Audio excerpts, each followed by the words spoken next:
Right, that's it. UFC 291 is in the bag, and what a brilliant event from start to finish. Talking of finishes, there were a lot of them, including in the main event for the BMF belt, Justin Gaethje versus Dustin Poirier. Both men take your bow because that fight was brilliant, okay? Just like the first one back in 2018. It started off just like that fight, but Justin Gaethje was better. He was more mature. He was evolved. He was being intelligent in his attacks. Justin Gaethje's always been like that. He's been brilliant. Ever since he signed with the UFC, he has been action personified. Simple as that. But he would always go on the offense, but didn't care too much about the defensive side of things. And with the sweet science, boxing, but fighting in general, whether it's mixed martial arts or boxing, you want to hit and not get hit. And that's what we're seeing, the evolution from Justin Gaethje, and that's what paid off and got him the win. Now, in the first round, as I said, just like the first fight, Gaethje going to work with those incredible leg kicks, butchering the leg of Dustin Poirier. They weren't tippy-tappy shots. They were heavy, heavy low kicks. And it's those low kicks that paid dividends to set up the finish in round two, because clearly they hurt. Let me tell you, taking those leg kicks, it's very, very painful, regardless of how conditioned your thighs are, okay? As simple as that, they hurt. So it leaves a lasting impression, okay? And Justin Gaethje used the low kicks to go high in round two. It's the oldest setup in the bag. But in the first round, Gaethje started off well, okay? The reflexes were on point, the defensive movement, the shots that he was landing, the leg kicks were beautiful.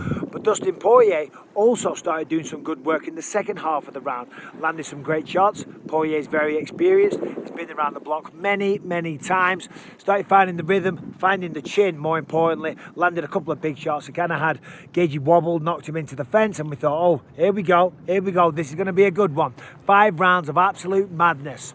I'm in Big Bear, California, by the way. A little bit sunburned, as you might notice. The sun cream, the Factor 50 was not effective, but Justin Gaethje was. Look at that segue. Listen, round two, more of the same thing. You know, Gaethje being mindful of his defense, okay? Not just going forward, willing to take one to land one. That's fun. That's exciting. We love that.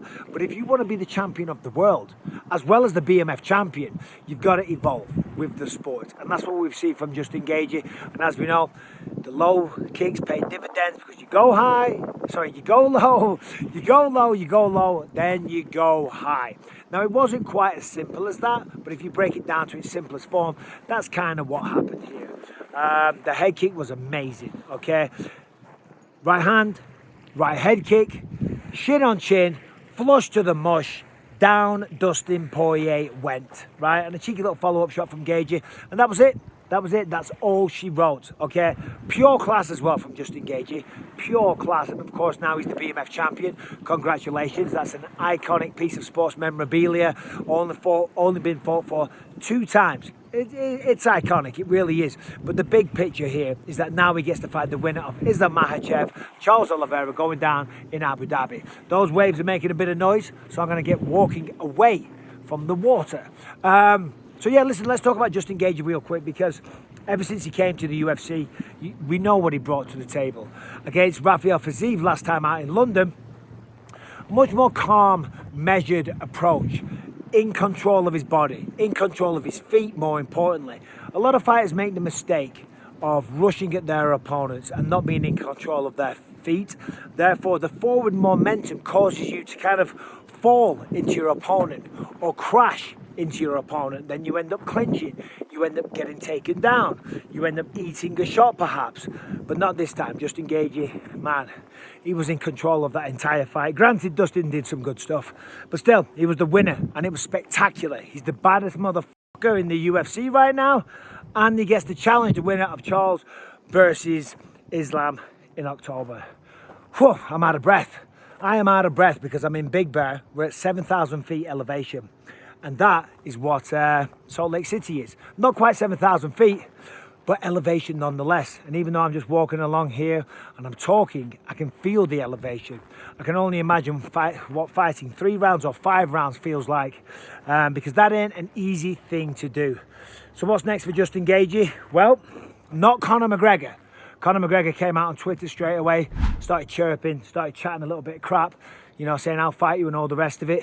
Asked at the post-fight press conference if that's something that interests Justin. The answer was no. I think he's turned me down 6 times. So, and usually you have to lose to fight him. So I don't know what's going on. Whilst Conor McGregor, it is the red panty night, okay?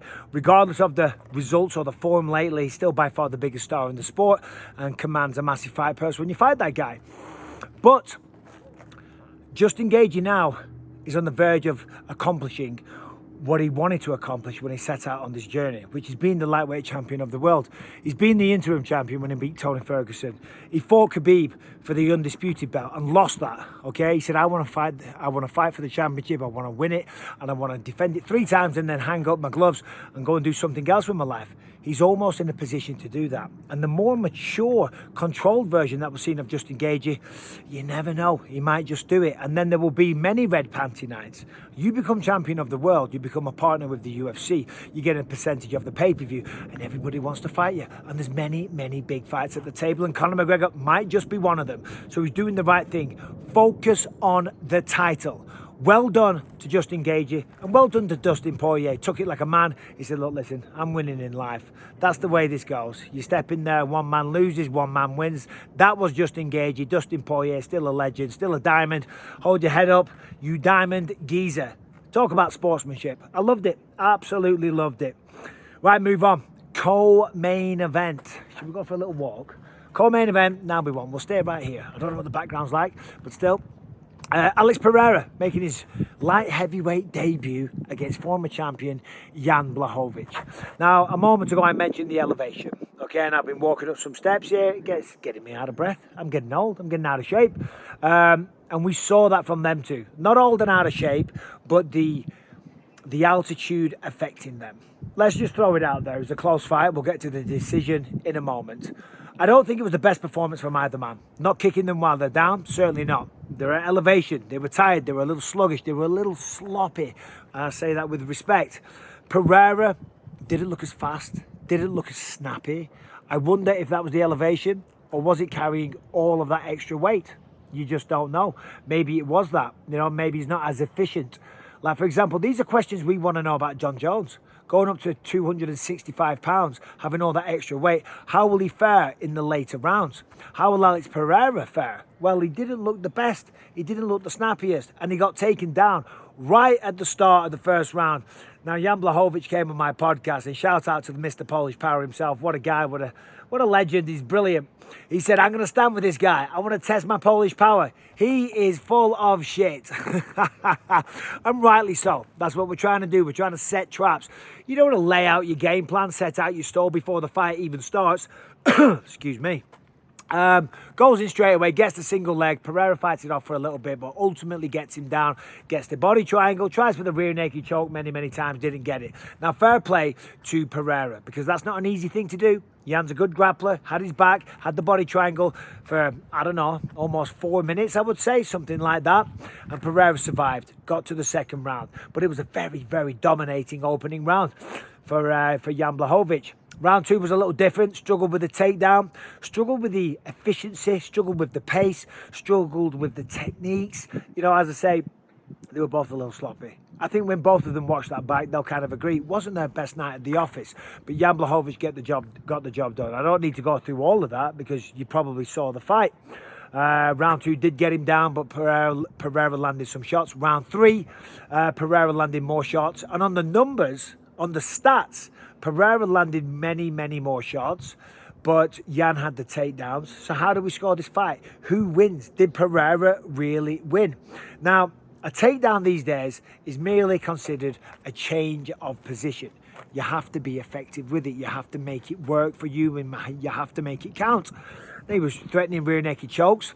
In rounds 2 and 3, not so much. He had a little bit of control time, but didn't really do any work with the ground and pound. Pereira landed more shots, but I think Jan landed the heavier shots. If we're talking about damage, little pitter-patter blows, little calf kicks that whilst they're not pleasant to take, they weren't the heaviest, they weren't thudding, they were more slapping, there was a lot of jabs and stuff like that. Whereas Jan was throwing left hooks, he was landing uppercuts, certainly had more impact on the shots. That would lead me to believe that he was doing more damage. So then combined with the takedowns as well, I'll be honest, I thought Jan Blachowicz was going to get his hand raised. Now, it wasn't a robbery. Jan Blachowicz is saying I was robbed last night in Salt Lake City. I don't think that's the case. It was a very, very close fight. Got to say congratulations to Pereira. Right, he set himself up for some massive challenges, and Jan Blachowicz is kind of back to the drawing board. He had that draw against Magomed Ankalaev for the light heavyweight title back in last December. Didn't go his way, didn't get the rematch. If he was to beat Pereira, then you think he's going to fight maybe Yuri Prochazka soon, okay? So we're not sure what's going to happen with Jan. For Pereira, this opens some big doors because I think there's a good chance he gets a title fight. The two champs in waiting, the two people that vacated the belt, Yuri Prochazka and Jamal Hill, they're beautiful matchups for Alex Pereira. Maybe Pereira seemed a little concerned and didn't seem on his best form because he was concerned about the takedowns from Jan Blachowicz. He had anxiety that if he let go, he was going to get taken down. It's a real factor. It's really something to consider.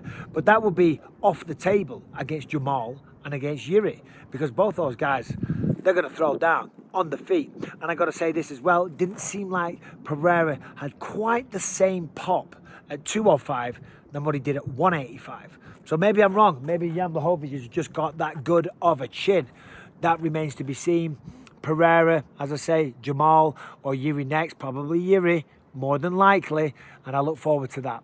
What do we have before that? Man, we had Derek Lewis stealing the show with the genitals on fire, taking the shorts off, delivering flying knees knockout and saving his career. Now, coming into this one, he was a free agent, okay? Obviously, had a bad run of form recently. Lost 4 out of his last 5. Got knocked out in every single one of them. When you go to the negotiating table, that's not a good position to be in, if we're just being honest, and you're doing business. When somebody's lost 4 out of the last 5 and they've been knocked out in all of them, the offer's going to be low. So Derek gambled on himself. He said, no, I'm going to go out, have this fight. Now, what happens is, if he lost that fight to De Lima, it would be an even lower offer. But one has got to think, after what he did, I mean, come on. He embodied the spirit of the original BMF champ, Jorge Masvidal against Ben Askren. Runs at De Lima, jumping scissor flying knee, drops him, swarms all over him, pounds him out to the referee. Had no choice but to stop it. Fair play to De Lima. You know, tried his best to escape, tried to get back to his feet, but hey, listen, not an easy thing to do with the Black Beast on top of you. Now, not only was it a stellar performance, a vintage knockout, and just an incredible comeback from a terrible run of form lately, once again, steals the show on the microphone. The shorts are off. He's throwing them out there. It's like we're at a Tom Jones concert. He's humping the floor. He's dancing. He's having fun. He's electrifying the crowds, and he's reminded the world why Derek Lewis is an absolute fan favourite, right? Derek Lewis is going nowhere. That was brilliant. Well done, my friend. Take a bow. Incredible stuff, and I'm so happy for him because Derek Lewis, one of the good guys of the sport. Okay, so well done to him. Moving on. Before that, what was it? Was it Michael Chiesa and Kevin Holland? Did that open the main card? What's the one I'm missing? But let's talk about Chiesa and Kevin Holland. Michael Chiesa, stylistically, I thought might pose some real problems for Kevin Holland. I thought Chiesa is going to do his usual thing. Grind him up against the fence, get a single leg, take him down, look to work the back, look for the rear naked chokes. But he beat Michael Chiesa at his own game. That was so impressive. Listen, Kevin Holland lately is really coming into his own, really starting to realise his potential. He's always looked brilliant. I mean, he had an incredible run at 185, but he wasn't taking it too seriously. He was always more focused on putting on a show, being funny, talking to his opponents, cracking wise during the fight, which people love, right? We love that stuff, we do. But you've also got to get the results. Comes down to 170, had some good performances. You know, the Hamzat one, not so good. Stephen Wonderboy Thompson, that fight was incredible. Didn't get the win, but still, then goes out against Chiesa. Beats him in his own game, right? Great striking. Matured performance, okay? Definitely looked more mature in there. Throws the knee, forces Chiesa to shoot.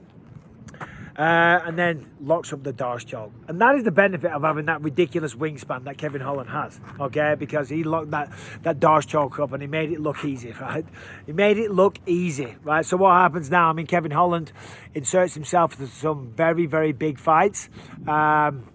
Sean Strickland came out and was talking a bit of crap towards Michael Chiesa, saying that is why you spar. Look, you don't spar, and it clearly showed right there. I don't know if that's the case, but it certainly wasn't a good performance from Michael Chiesa. All the best, brother. Rest up. Them's the breaks. That's how it goes. Well done to Kevin Holland. Now, I know I'm missing another one off the main card. What am I missing? So we got the main event. We got the co-main event. We got Derek Lewis. We got Chiesa and Kevin Holland. And then there was one more, and I am sunburned. I'm on the top of a mountain in Big Bear, California, and I'm forgetting one fight. What is the fight? Oh my word, this is embarrassing. I do apologise, guys. I do apologise. I'll figure it out. But still, I'm in Big Bear. I've got to go get some more sun cream on my face. Thank you for watching. So what happens? What do you think? Who won that fight in the co-main event? Did Pereira win it or did Yan win it? Right? Did the damage, the takedowns and the heavier shots outweigh the frequency and the volume of Pereira? What do you think? Main event, Justin Gaethje, will he become the champion? What do you think? I mean, Dustin Poirier's still got a lot of options. He's still a fan favourite, still one of the best, and people love the guy. So he's going nowhere. He's still going to have a great career. He's made tons of money. He's got the hot sauce. He's got the charity. He's got the Conor McGregor payday, so he's got generational wealth. So he's doing just fine, but rest up, and I look forward to the comeback. Now, wherever you are in the world, hope you're all well. Subscribe, ring the bell, and I'll see you soon.